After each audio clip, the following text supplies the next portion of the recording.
Cerita diawali dengan memperlihatkan kelompok Yakuza sedang berkumpul di sebuah bar di Jepang, di mana sang bos kebetulan sedang dibuatkan tato oleh kakek pembuat tato yang metode pembuatannya masih menggunakan cara tradisional, sehingga hal itu membuat si bos kesakitan dan memarahi si kakek berkali-kali. Tak lama salah satu anak buahnya pun membawa sebuah amplop berisi pasir hitam, yang hal itu langsung membuat si kakek ketakutan karena 1 tahun yang lalu dia mengalami hal yang persis sama seperti ini. Ada amplop berisi pasir hitam dan anggota Yakuza yang tertawa persis seperti yang mereka lakukan sekarang. Apa yang si kakek takutkan bukanlah amplopnya, tetapi apa yang akan muncul selanjutnya, yaitu ninja. Yang hal tersebut membuat mereka malah semakin membuat para Yakuza ini terbawa terbahak-bahak dan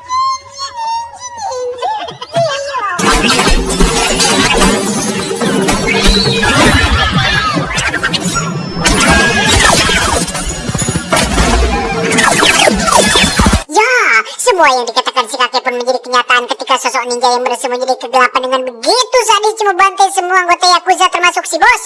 Sehingga di saat bersamaan si kakek merasa sangat kagum sekaligus takut karena mitos tentang keberadaan ninja kecuali Naruto adalah nyata dan bukan hanya dongeng semata.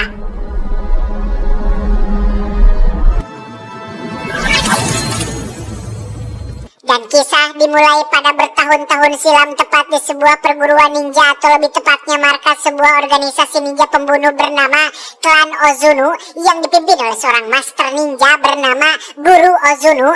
Ini bebenguknya, selama berpuluh-puluh tahun kelompok ini telah melakukan berbagai tindak kriminal dan kejahatan manusia. Salah satunya adalah menculik anak-anak kecil untuk dijadikan murid dan calon para pembunuh masa depan. Yang dari sekian banyak anak yang diculik, ada satu anak yang baru datang bernama Raizo yang merupakan tokoh utama kita semua. Saat makan malam sedang berlangsung, Master pun menunjukkan salah satu kelebihan dari hasil latihan di klan ini, yaitu teknik menyembuhkan diri atau semacam healing factory yang dapat membuat penggunanya bisa memulihkan luka dalam waktu yang sangat singkat. Cara mendidik Master sangat-sangatlah kejam dan tidak berperasaan, terutama kepada Raizo yang mendapat perhatian khusus dibandingkan murid yang lain. Entah apa alasannya, tetapi yang dimaksud dengan perhatian lebih di sini bukanlah sesuatu yang menyenangkan, karena siksaan dan hukuman yang didapatkan Raizo jauh lebih keras dan jauh lebih menyakitkan dibanding dengan anak-anak yang lain. Sebagai contoh, Raizo mendapat pelatihan khusus untuk bisa berjalan di atas lantai tanpa menghasilkan suara raketan, atau harus bisa bergerak dalam kesenyapan dan kesunyian. Yang karena Raizo masih kecil dan belum bisa mengendalikan tubuhnya, ia pun berkali-kali melakukan kesalahan hingga sang guru harus memukul telapak kakinya sampai berdarah-darah. Dari sekian banyak murid, ada satu gadis kecil bernama Kiriko yang nampak perhatian dengan Raizo yang sedang menahan rasa sakitnya. Dia mengobati luka Raizo supaya rasa sakitnya berkurang, sehingga momen tersebut menjadi momen penting awal kedekatan di antara keduanya. Beberapa tahun kemudian, kini Raizo dan anak-anak lain sudah beranjak remaja, di mana saat ini Raizo sedang melakukan duel dengan satu murid pelontong bernama Takeshi yang nampak berambisi untuk mengalahkannya sekaligus ingin cari perhatian dari gurunya. Yang ketika Raizo dicurangi hingga luka di bagian kepala, sang guru bukannya memotivasi atau mengusap lukanya, tapi justru menambah rasa sakit dengan cara menunjukkan teknik memelintir ulu hati supaya Raizo bisa mengendalikan rasa sakitnya sendiri.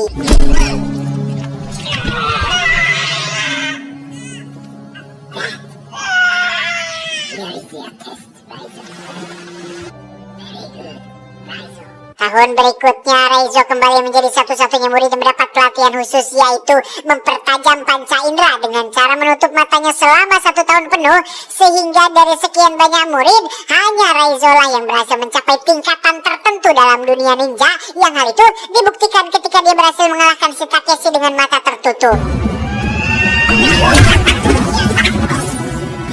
Giliran Kiriko yang bertarung, dia dapat dengan mudah mengalahkan lawannya. Namun sang guru punya perintah lain yang cukup berat yang mengharuskan Kiriko melukai lawannya dengan sangat parah. Yang karena Kiriko menolak perintahnya, maka dia mendapat sanksi langsung dari sang guru berupa satu tebasan yang melukai wajahnya.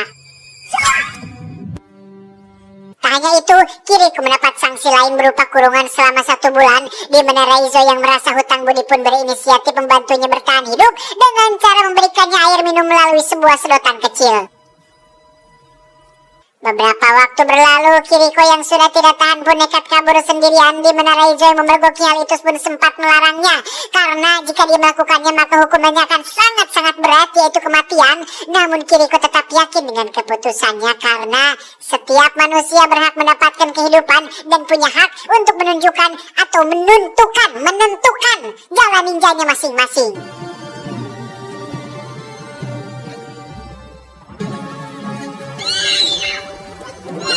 Dan ya, apa yang Raizo khawatirkan pun terjadi.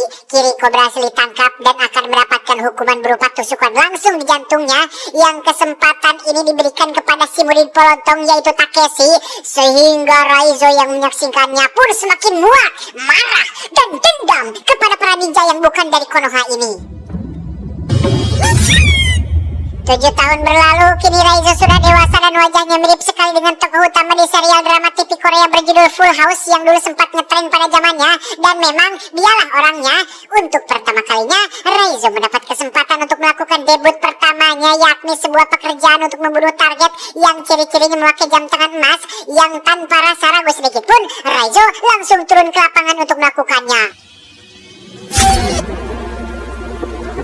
Sukses menuntaskan pekerjaan pertamanya, Raizo diminta untuk melakukan satu tugas lagi untuk membuktikan bahwa dia adalah seorang Ozunu sejati, yaitu membunuh seorang murid wanita yang mencoba kabur persis seperti yang pernah dilakukan Kiriko. Sehingga ketika kenangan pahit itu tersuat lagi, maka amarah dalam diri Raizo pun seketika muncul dan...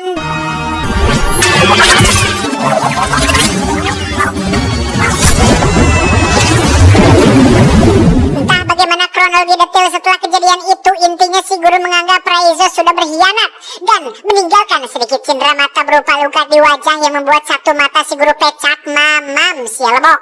Dan kisah baru akan benar-benar dimulai ketika Raizo memulai hidup barunya dengan identitas yang baru. Dan inilah Chibimaruko-chan. Loh, dan inilah ninja assassin. Beralih ke Berlin, kita akan diperkenalkan pada seorang agen Europol bernama Mika, tidak pakai tembayong, yang sedang memberikan laporan tentang penemuan aliran dana pemerintah yang dipercaya digunakan untuk membiayai sebuah organisasi pembunuh asal Asia yang tiada lain adalah klan Ozunu, di mana Ryan, rekannya yang selalu husnuzon kepada pemerintah, pun kurang percaya dengan informasi tersebut karena sangat mustahil pemerintah memakai dana rakyat untuk sesuatu yang tidak penting, seperti contohnya anggaran biaya tirai gorden 48,7 miliar atau sesuatu yang bersifat kepentingan pribadi atau masuk ke dalam kantong sendiri. Tidak mungkin para pejabat melakukannya. Hal itu sangat mustahil untuk terjadi, ya kan? 2 hari kemudian, Ryan nyatanya peduli dengan penyelidikan Mia dan bahkan sudah mendapatkan beberapa informasi mengenai kasus ini, di mana 2 tahun yang lalu juga ada seorang agen intelijen asal Rusia yang sudah lebih dulu menyelidiki kasus ini, bahwa memang benar beberapa oknum pemerintahan dari beberapa negara diketahui sering memakai jasa dari klan Ozunu untuk menyelesaikan suatu permasalahan seperti menghabisi saingan politik, melukai pejabat jujur dengan cara disiram air keras di waktu subuh, dan lain-lain. Sehingga apabila Mia ingin melanjutkan penyelidikan ini, dia bisa pergi ke Rusia untuk menemui istri dari si agen yang tewas 2 tahun yang lalu. Tanpa buang waktu, Mika langsung menemui istri dari mendiang si agen, di mana sang istri menjelaskan bahwa 1 tahun setelah suaminya melakukan penyelidikan terhadap kasus ini, ia menjadi seseorang yang borangan alias parnoan. Saking parnonya, dia sampai memasang banyak sekali lampu sorot dan kamera CCTV seolah takut dengan sesuatu yang ada di balik kegelapan. Dan benar saja, pada malam kematiannya, semua lampu tiba-tiba padam, namun kamera CCTV masih aktif dan berhasil merekam sedikit dari apa yang terjadi pada malam itu. Saat Mika periksa, ternyata ada wajah Raizo yang sedang bertarung dengan sesuatu yang tidak tertangkap kamera. Entah dia pelakunya atau sedang bertarung dengan si pelaku. Namun Mika percaya bahwa Raizo adalah kunci untuk mengungkap kasus ini. Aku mah masih pemula. Ajarin dong sepuh, ajarin dong, masih pemula. Kembali ke Raizo dengan kehidupan barunya di kota. Dia kebetulan sedang berada di tempat cuci pakaian tepat saat ada seorang wanita Jepang meminta pertolongannya. Yang berkat latihan selama bertahun-tahun, Raizo memiliki insting yang sangat-sangat tajam hingga dapat menyadari jika wanita yang ada di depannya saat ini adalah seorang ninja yang diutus untuk membunuhnya, sehingga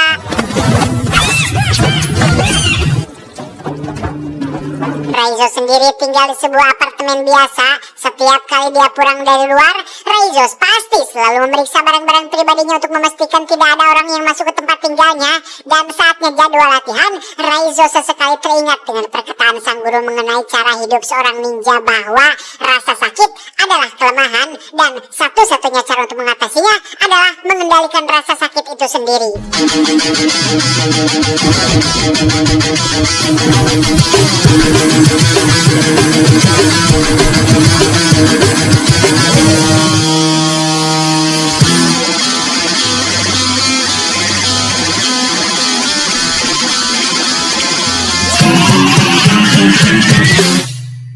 Meski Raizo sangat membenci gurunya, tetapi semua pengetahuan, ilmu, pelajaran, dan didikan sang guru tak pernah ia lupakan sedikit pun. Hal itulah yang membuatnya masih hidup sampai sekarang meski pada insiden terakhir dirinya mengalami luka yang sangat parah. Tetapi karena Raizo sudah mencapai level bisa mengendalikan rasa sakit, ia dapat melakukan beberapa hal luar biasa. Salah satunya adalah debus seperti yang sering ditampilkan oleh Master Limban.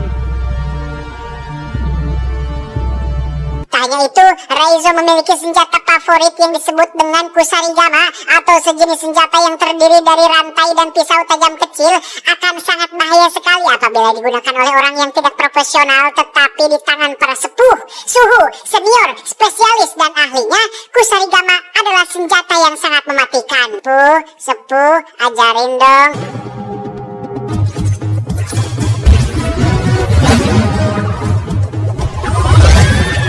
Raizo sebenarnya punya banyak kesempatan untuk pergi sejauh mungkin atau bersembunyi di tempat aman yang terpencil dibandingkan berada di kota dan tempat terbuka seperti ini. Tetapi bayangan akan rasa sakit hati kehilangan Kiriko masih membekas di ingatannya. Setelah diculik dari keluarganya, hanya Kiriko lah harapan Raizo untuk memiliki seseorang yang tulus peduli terhadapnya.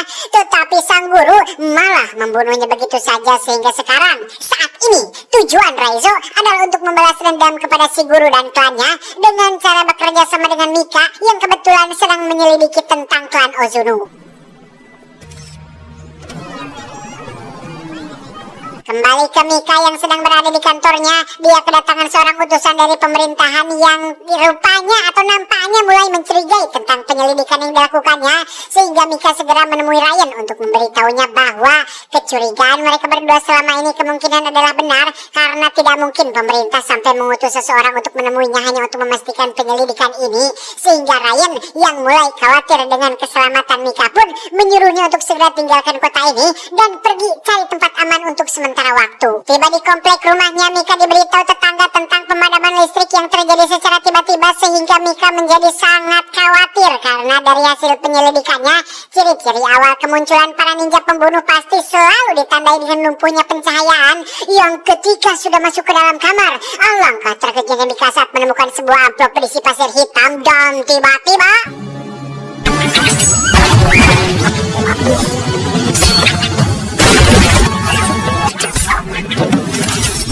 sungguh tak diduga, Raizo sudah ada di sana selama berjam-jam hanya untuk melindungi dan menemui Mika secara langsung. Yang tujuan daripada dia kesini adalah tentu saja untuk membantu Mika menemukan klan Ozuno sekaligus membalas dendam kepada si guru.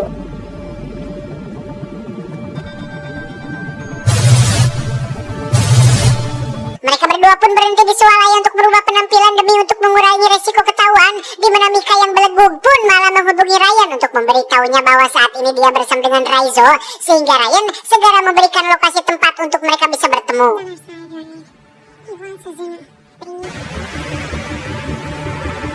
Tiba di lokasi pertemuan, Raizo yang memiliki insting kuat pun bisa langsung menyadari niat Ryan yang ingin menangkapnya dan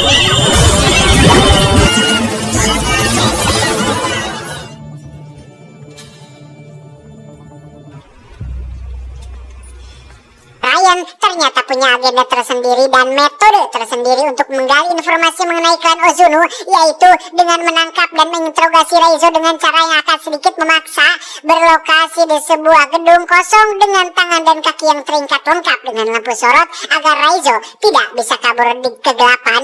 Ryan yakin jika caranya akan lebih efektif untuk menyelesaikan kasus ini. Kasihan melihat Raizo, Mika pun menemuinya untuk sekedar memberi air minum, yang di situ Raizo memperingatkannya bahwa lokasi mereka berada saat ini terlalu terbuka dan terlalu mudah untuk dilacak oleh para ninja, sehingga Mika dengan cepat menemui Ryan untuk memperingatkannya bahwa saat ini mereka semua sedang dalam bahaya. Tetapi Ryan yang percaya diri dengan pasukan taktisnya pun tidak mengindahkan peringatan tersebut sampai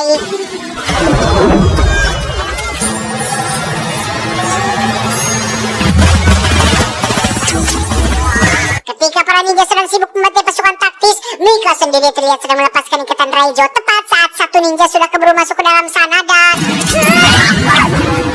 Ryan yang di awal PDD meremehkan para ninja pun kini bisa nyumput menyaksikan satu persatu anggotanya dibunuh. Raizo menyuruh Mika untuk pergi duluan ke mobil, sementara dirinya akan menghadapi semua ninja hanya seorang diri.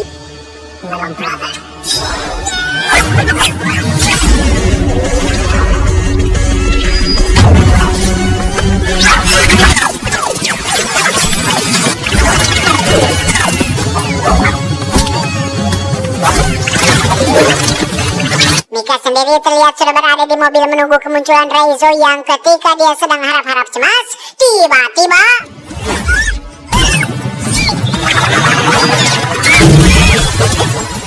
kembali ke Raizo yang masih bertarung di dalam gedung, yang meski dia punya kemampuan di atas rata-rata, tetapi jika dipraktek terus-menerus, lama-lama kelelahan juga, sehingga Raizo memilih tempat lain yang lebih terbuka untuk melanjutkan pertarungan ini.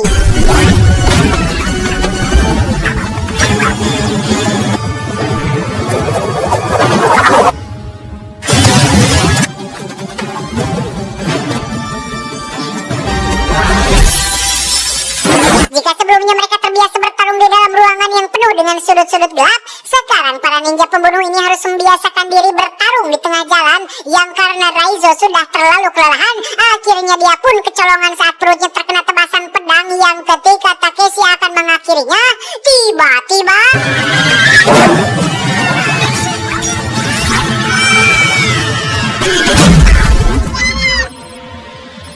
Ryan berhasil selamat dengan hanya menyisakan sedikit dari anak buahnya, sementara Mika membawa Raizo yang terluka ke kamar hotel, yang di situ Mika dan Ryan sepakat untuk akan sengaja membiarkan Raizo ditangkap oleh para ninja, tapi tentu saja ada rencana di balik itu, yakni memasukkan alat pelacak ke dalam tubuh Raizo supaya mereka bisa mengetahui di mana markas klan Ozuno berada.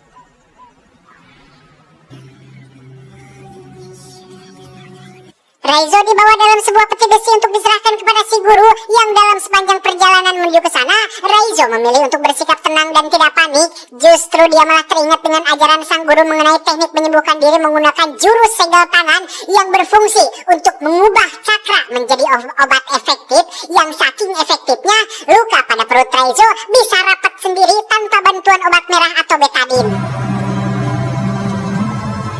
Tiba di markas, Raizo langsung menghadap sang guru yang kini sudah pecah.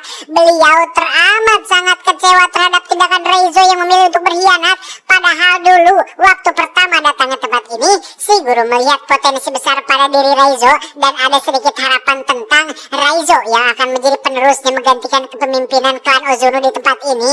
Tetapi pada kenyataannya takdir berkata lain, sehingga sekarang Raizo harus mendapatkan hukuman mati atas pengkhianatan yang telah dilakukannya.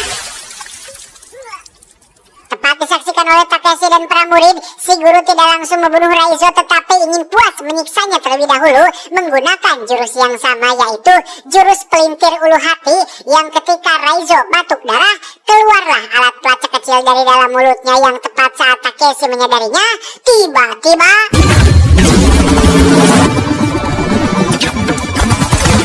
meski para ninja ini bisa muncul dan hilang dalam kegelapan, tetapi ketika dihadapi dengan pasukan militer senjata berat, tetap saja mereka kewalahan dan tak bisa menghindar dari peluru yang ditembakkan.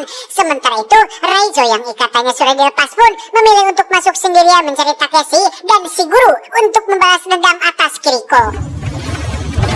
Dengan modal dua bilah pedang di tangan, Raizo harus menghadapi Takeshi dan 4 anak buahnya yang momen ini benar-benar beradrenalin karena pertarungan dilakukan dalam jarak dekat dengan senjata yang berseliweran di mana-mana.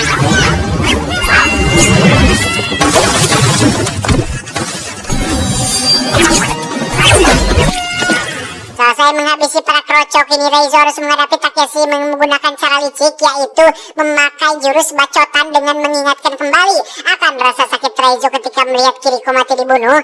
Takeshi sudah salah besar mengingatkan momen tersebut karena justru malah memancing amarah dan kebrutalan Raizo yang malah balik membuat Takeshi menjadi ketar-ketir dibuatnya.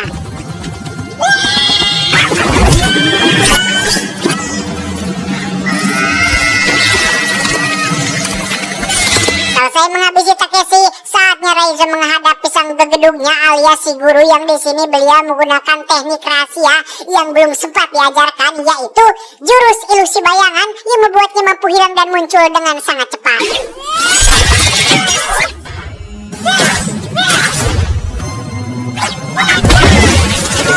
Raizo diserang secara bertubi-tubi berdarah-darah, benar-benar dihajar habis-habisan oleh si guru yang bergerak sangat terlalu cepat, yang meski Raizo sudah berusaha maksimal, dia tidak punya peluang untuk menang melawan jurus tingkat tinggi yang dimiliki oleh gurunya. Tepat saat Raizo akan dibunuh, muncullah Mika yang berhasil menyelamatkannya, namun sungguh sangat disayangkan, si guru tiba-tiba muncul dari belakang dan menusuk dada kiri Mika yang membuatnya langsung terjatuh dan... Untuk kedua kalinya, Raizo harus melihat orang baik dibunuh oleh tangan biadab gurunya, yang pada titik ini Raizo benar-benar sudah tidak tahan dengan gurunya. Amarah yang ada pada dirinya memancing cakra dalam tubuhnya keluar, sehingga tanpa sadar Raizo bisa meniru sebuah jurus tanpa dia harus mempelajarinya terlebih dahulu. Dan ya, kini saatnya si guru ketar-ketir melihat anak didiknya lebih jago, lebih cepat, lebih luar biasa menguasai jurus rahasianya, sehingga jangan salahkan Pak Harun Masiku apabila si guru harus tewas saat itu juga.